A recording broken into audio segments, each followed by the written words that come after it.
mata ko. Angat mo card ka dyan. Lakad, dahan-dahan. Pinakita ko yung totality. Yes. Ito ko. Gulo-gulo pa rin. Nagulat, courtroom yan. Courtroom. Card na mga mata ko. Feeling mo kay Alden Richards, I want to work with him. I haven't worked with him. Feeling ko kaya ko siyang anuhin.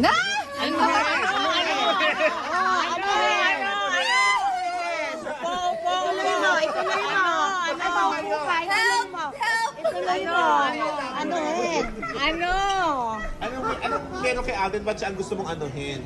Because I wanna get the beast out of him. Welcome back mga kaldab. Grabe yung tawa ni Beauty Gonzales. Trending po ito sa Instagram at sa shows. Ito yung pinag-uusapan po mga kaldab. Grabe kasi di po ba. Sabi ko nga po sa inyo kung gusto nyo lang po ng update, mga kaganapan kay Alden, pupunta lang naman po kayo dito sa channel ni Mr. Destiny.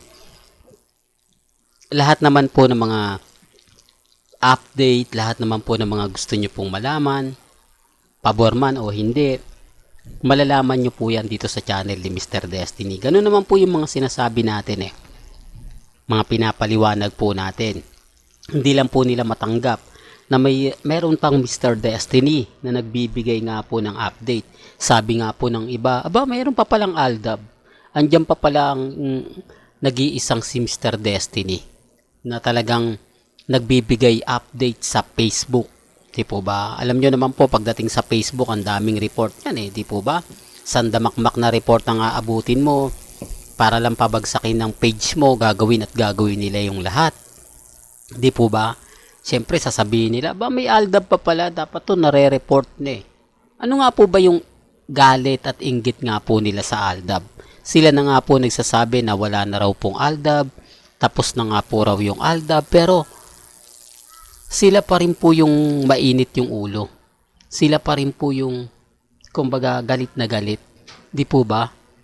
Gaya nga po na sinasabi ko, pinapaliwanag ko, may mga bagay-bagay po na madali lang naman pong intindihin at ipaliwanag. Pero ano sila, bitter sila.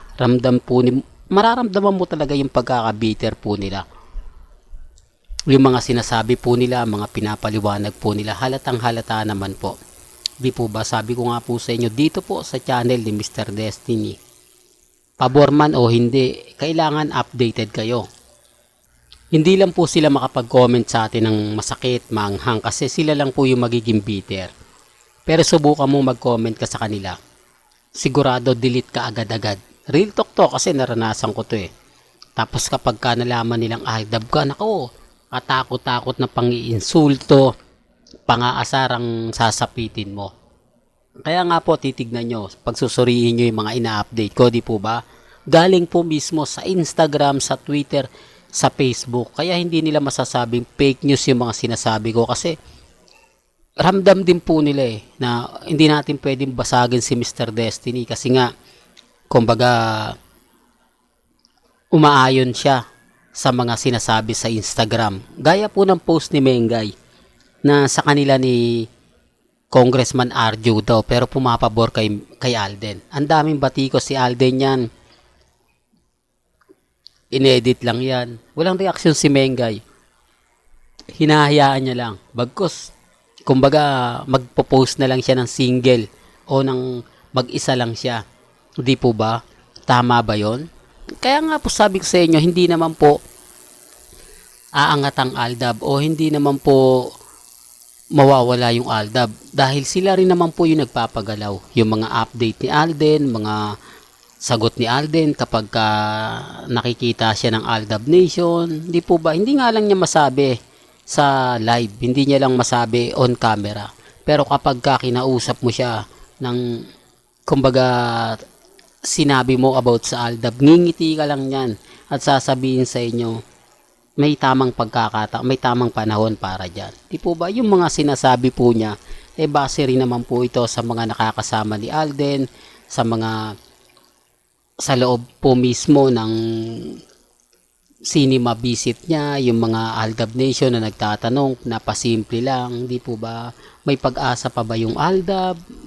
Napakagandang sagot ni Alden. Pero pag sinasabi ko po kasi sasabihin na naman, paasa lang yan si Mr. Destiny, wala naman totoo di po ba? Sasabihin nila ko, pinapaasa lang kayo ni Richard Polkerson kasi may pelikula yan. Kasi, kumbaga gusto niya makakuha ng simpatya. Di po ba? Sabi ko nga po sa inyo, makadiyos si Alden. Di po ba? Hindi niya naman gagawin, linlangin ang mga mamis, mga titas, mga senyor na nagmamahal po sa kanila ni Mengay. Di po ba? Kaya nga po, sabi ko nga, may kanya-kanya tayong opinyon, may kanya-kanya tayong pananaw. Depende na lang po yan sa sinasabi nila, sa mga pinapaliwanag nila. Di po ba? Ang importante lang naman po, yung mga kaganapan kay Alden, kaganapan kay Mengay. Di po ba? Na talaga naman pinakikilig tayo ng gusto. Samantalang wala man lang epekto yung EAT pagdating kay Congressman Arjo, kay Mengay. Di po ba? Doon pa lang masaya na tayo Doon pa lang masasabi nyo na okay lang yan kasi normal lang sa mga post. Pero pagdating kay Ibiang, di po ba? Nasaan na si Ibiang ngayon? Nasaan na yung pinapalandakan niya laging sinasabi? Remind ko lang po 34 na po si Congressman Arjo. Kumbaga kung magtutuloy-tuloy ito, aabot na po siya ng 40. Di po ba? Medyo may edad na. Kung sakasakaling magkakaroon sila, kuno. Di po ba? Kaya nga sabi ni Ibiang nung una, ito yung issue sa bata. Issue po to sa sinasabing anak nila Mengay at ni Congressman Arjo. Nung una po, nag-iingay yan si Ibiang, di po ba? Hindi pa kinakasal. Sinasabi niya na once na magpakasal, kailangan gumawa na sila agad-agad ng baby. Dalawa, di po ba? Real talk to, sinabi niya to sa interview kay Christopher Min, pati kay Ogie Diaz. Di po ba? Na kapag may mga anak na sila tapos magkakaroon ng shooting, itatago niya raw po yung mga bata, hahayaan niya maghanap ng kumbaga bonggam-bongga, bahala sila, basta itatago ko yung apo ko, dadaling ko sa malayo, sa hindi nila makikita. Di po ba? Well, totoo to, baka sabihin ng iba. Ano na naman ako, fake news na naman ako. Kasi ako, yung mga sinasabi po nila, nakatanim na po sa atin di po ba? Lahat ng mga update, lahat ng mga ganap, 101%, di po ba? Alam na alam po natin yung. Kaya nga po natatawa na lang po ako sa mga ibang nagre-react at nagko-komento. Lalo na po yung mga nagmamarunong na wala naman pong alam. Malakas lamang inis, malakas lamang asar, pero wala naman po talagang alam. Sila po yung tipo na ganito, ganyan, kung ano-ano po yung sinasabi pero wala naman pong saysay. Yung tipong nag-iingay lang, yung tipong ganito, yung tipong ganon, di po ba? Sinasabi ko lang po ito para po sa kaalaman ng lahat. Lalo na po sa mga mamis, sa mga titas at sa mga senyor. Well, hanggang dito na lang po yung updates natin mga kaaldab. Kaya kung gusto nyo pa po ng pinaka-latest at sariwang update, abay tumutok lang po kayo dito sa channel ni Mr. Destiny para updated po kayo sa mga bago at sa mga latest nga po na i-upload po natin maya-maya lang. Kaya kung bago ka lang sa channel na to at isa kang true-blooded Aldab Nation na nagmamahal po kila Mengay at Isoy, tama po ang channel na pinuntahan mo, kaya consider na po kitang bagong subscriber at wag mong kalimutang i-share ang mga video po natin sa mga mami, sa mga titas at sa mga senyor. Hanggang sa muli, salamat po sa panonood at pakikinig.